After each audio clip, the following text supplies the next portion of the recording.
خدشہ ہے کہ آنے والے دنوں میں ایک ایسا بحران جنم لے گا کہ جس کا سامنا گزشتہ 4 سالوں کے دوران پاکستان کو کرنا پڑا۔ موجودہ حکومت نے بھی وہی غلطیاں دہرائیں کہ جن پر وہ تحریک انصاف کو تنقید کا نشانہ بناتی تھی، جیسے کہ LNG کارگوز کی خریداری۔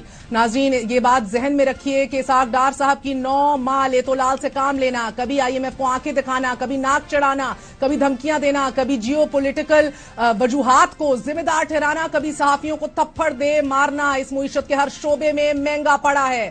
اس وقت صورتحال یہ ہے کہ کسی کو یہ نہیں معلوم کہ اکتوبر سے فروری کے دوران پاکستان کو کتنے LNG کارگوز عالمی منڈی سے موصول ہوں گے، کیونکہ 2 ماہ قبل پاکستان کی جانب سے تقریباً 1 سال بعد عالمی مارکیٹ میں LNG خریداری کے لیے 6 LNG کارگوز کے لیے بولیاں طلب کی، 3 بولیاں اکتوبر اور دسمبر، جبکہ 3 جنوری اور 3 فروری کے لیے اسپاٹ پر طلب کی گئیں، لیکن 20 جون تک اکتوبر اور دسمبر کے لیے کوئی بولی موصول نہیں ہوئی، جبکہ جنوری اور فروری کے 6 کارگوز کے لیے جو بولیاں موصول ہوئیں وہ مہنگی بولیاں تھیں۔ جنوری کے لیے $23.47 فی MMBTU کی بولی موصول ہوئی، جبکہ 23 اور 24 فروری کے لیے بولی $22.47 فی MMBTU کی بولی آئی، جسے مسترد کر دیا گیا۔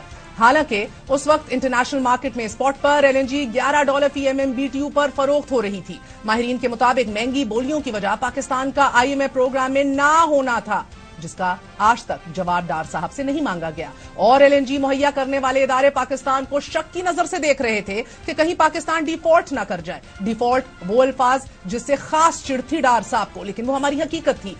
ان دنوں بولیوں کے مسترد ہونے کے بعد ناظرین، پاکستان کی جانب سے آذربائیجان کے ساتھ معاہدہ کیا گیا کہ آذربائیجان پاکستان کو دنیا بھر سے ماہانہ 1 کارگو ارینج کر کے دے گا۔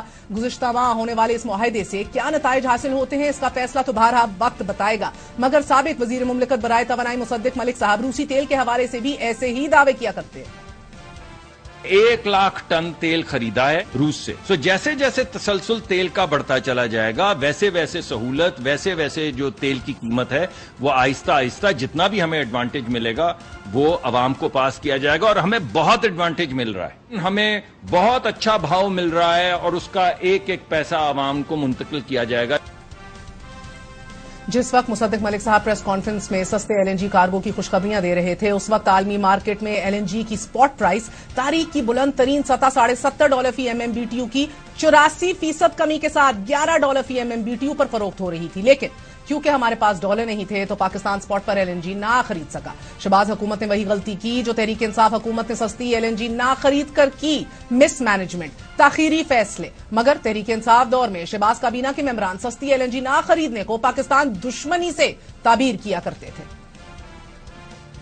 گیس نہیں مل رہی، $4 میں نہیں لیا، $6 میں نہیں لیا، $9 میں نہیں لیا، $12 میں نہیں۔ 2.5 سال گزرنے کے بعد بھی ہمارے 4 وزراء لگے ہوئے ہیں اس وقت منسٹری آف انرجی میں، ان کو ابھی تک بات سمجھ نہیں آئی، اور سینکڑوں ارب کا نقصان پاکستان کا کر چکے ہیں۔ ہمیں $4 کے اوپر LNG مل رہی تھی، مگر ہم نے نہیں خریدی۔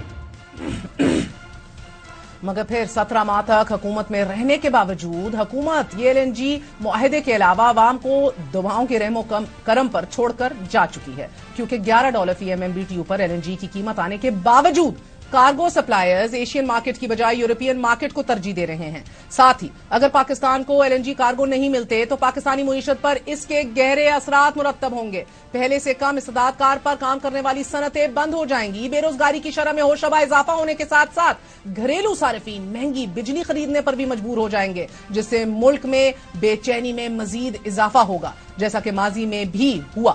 تحریک انصاف کے دور حکومت کے دوران محض 2 سال کے بعد LNG کی بروقت خریداری نہ کرنے کے نتیجے میں پاکستان کو 122 ارب روپے کا نقصان ہوا، اور ان 4 سالوں کے دوران کبھی سابق حکومت پر مہنگی LNG خریدنے، مہنگے ٹھیکوں پر معاہدے کرنے، کبھی سردیوں میں زیادہ ٹھنڈ کو گیس بحران کی وجہ قرار دیا گیا، حتیٰ کہ سندھ حکومت اور کے الیکٹرک پر ذمہ داری ڈالنے کی بھی کوشش کی گئی۔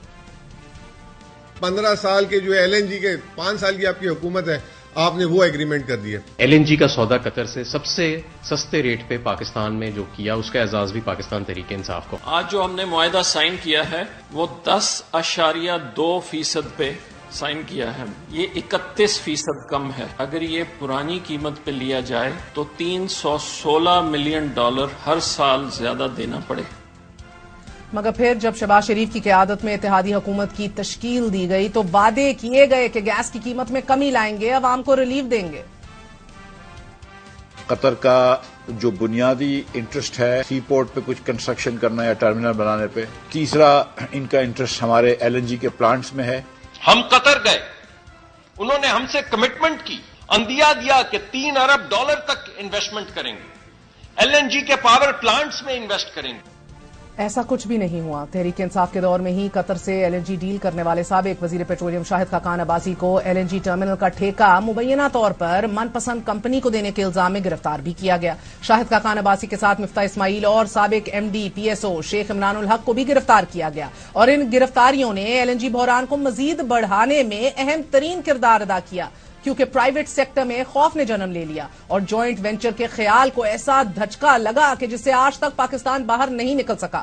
گزشتہ روز احتساب عدالت نے شاہد خاقان عباسی, مفتاح اسماعیل, شیخ عمران الحق سمیت تمام شریک ملزمان کے خلاف دائر LNG ریفرنس خصوصی عدالت کو واپس بھیج دیا ہے. لیکن اس تمام عرصے کے دوران نیب کسی کے خلاف کوئی ثبوت پیش نہ کر سکی. اسلام آباد ہائی کورٹ نے شیخ عمران الحق کی رہائی کے فیصلے میں لکھا تھا کہ نیب ایسا کوئی مواد پیش نہیں کر سکا جو درخواست گزار یعنی کہ شیخ عمران الحق کو قید کا جواز فراہم کرتا ہو یا کسی جرم کے ارتکاب کی طرف اشارہ کرتا ہو. یہ کیس قیاس آرائیوں پر مبنی ہونے کے ساتھ ساتھ بنیادی انسانی حقوق کی خلاف ورزی کی اعلیٰ مثال ہے. اسی طرح اسلام آباد ہائی کورٹ نے شاہد خاقان عباسی کی ضمانت کے فیصلے میں لکھا کہ نیب عدالت کو مہنگے دام و معاہدے کے حوالے سے قائل کرنے میں ناکام رہی. گزشتہ 5 سالوں کے دوران عوام کے چولہے ٹھنڈے پڑ گئے. ناظرین, معیشت کو اربوں کا نقصان ہوا لیکن کسی نے کچھ نہیں سیکھا. دے سیم ٹو بی آل چپ آف دا سیم بلاک.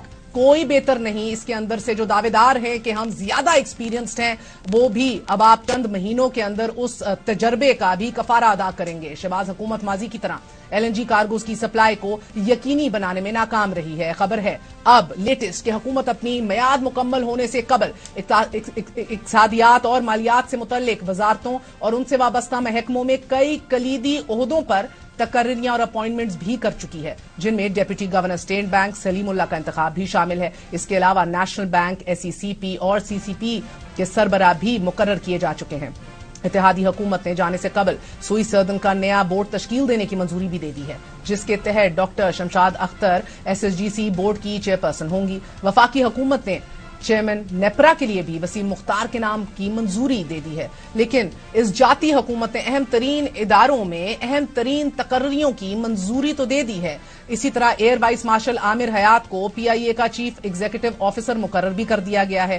لیکن یہ ذہن میں رکھیے کہ جب یہ حکومت اپنی مدت مکمل کر چکی ہے اور تقرریوں کا حق آئندہ آنے والی حکومت کا تھا, تو پھر یہ جاتے جاتے کیوں کر کے جا رہے ہیں. ہم نے LNG کے حوالے سے بھی شہباز حکومت کی معاشی ٹیم سے گزشتہ سال اکتوبر میں 8 سوال پوچھے تھے. ہم موجودہ معاشی ٹیم کے سامنے کچھ سوالات بھی رکھنا چاہتے ہیں. پہلا سوال, کیا RLNG پلانٹس پوری کیپیسٹی پر کام کر رہے ہیں یا نہیں, اور اگر نہیں کر رہے تو اس کی ذمہ داری کس پر عائد ہوتی ہے. دوسرا سوال, سردیوں کے لیے حکومت نے کتنے کارگوز کا انتظام کیا ہے. تیسرا سوال, اپریل سے اب تک لانگ ٹرم معاہدوں کے لیے کس کس ملک سے مذاکرات شروع کیے گئے ہیں. چوتھا سوال, روس یوکرین جنگ کی وجہ سے حکومت میں بیٹھے لوگوں کو یہ معلوم تھا کہ LNG نہیں مل رہی, تو متبادل کے طور پر کیا کیا گیا. پانچواں سوال, حکومت میں آئے 7 ماہ سے زائد عرصہ گزر چکا ہے. روس کے ساتھ گیس پائپ لائن اور سستے روسی تیل پر اب تک کیا ٹھوس ڈیولپمنٹ پیش رفت ہوئی ہے, اور اگر نہیں ہوئی تو کیوں نہیں ہو سکی. چھٹا سوال, اپوزیشن میں متعدد مسلم لیگی رہنما یہ اعتراض اٹھاتے تھے کہ تحریک انصاف نیا ٹرمینل کیوں نہیں لگا رہی. جواب دیں کہ نئے ٹرمینل کے حوالے سے اب تک کیا کام کیا گیا ہے. ساتواں سوال, کیا آنے والی سردیوں میں گیس کا بحران کس حد تک سنگین ہے. ناظرین, شہباز شریف کی کابینہ اپنی مدت مکمل کر کے گھر جا چکی ہے. اسمبلی نے بھی اپنی مدت مکمل کر لی ہے, لیکن ان 8 سوالوں کے جواب آج تک نہیں مل سکے, اور نہ ہی اسحاق ڈاہر صاحب کی لے تو لال سے کام لینا یا IMF کو آن بورڈ ٹائملی لے کر آنا اور اس کے کیا اثرات مرتب ہوئے دیگر ڈپارٹمنٹس کے اندر, نہ ہی ان سے کبھی سوال کیا گیا.